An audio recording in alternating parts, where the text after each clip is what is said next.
So for people who are thinking about NIW now, but don't quite have the profile, should they be profile building or just they just focus on perm?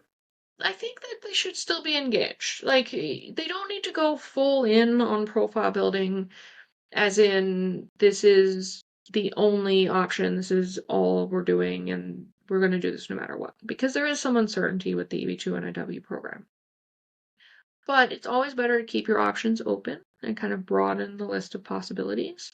So for people who aren't ready to file NIW this year, I would still recommend doing a little bit of profile building, just so you're not starting from square one if it turns out that NIW continues to be favorable and more people can file. So for this year, join a couple associations.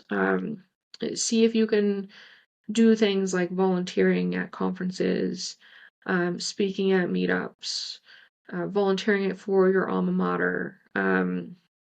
Just do a few of these things so that you aren't left starting from square one. That's what I would recommend. I know a lot of people are out there who won't be able to file before the end of the year. There's a lot of people that I'm working with right now who have bachelor's degrees and maybe 3 or 4 years of experience. And so if we get a favorable administration next year that's willing to approve NIWs, NIW is probably what those set of clients are going to be doing anyways. They're just not ready yet.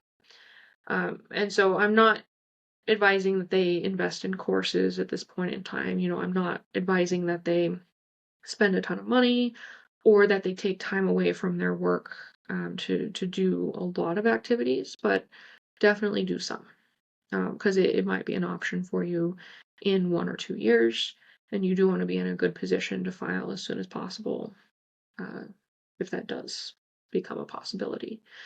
I just want to note as well, like, we don't really know what's going to go on with perm next year.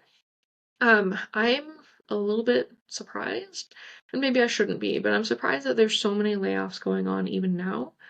And I'm worried what's going to happen at the end of the year because I know some of the major companies were thinking about restarting their perm programs in 2025.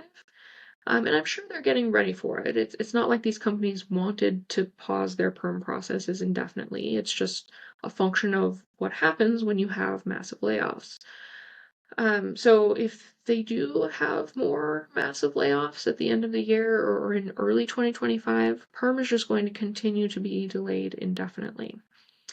And so if you are relying on perm restarting in 2025, um, don't panic, but don't have that as your only plan or your only option, because I'm just not sure about it, unfortunately. It's a really tough situation.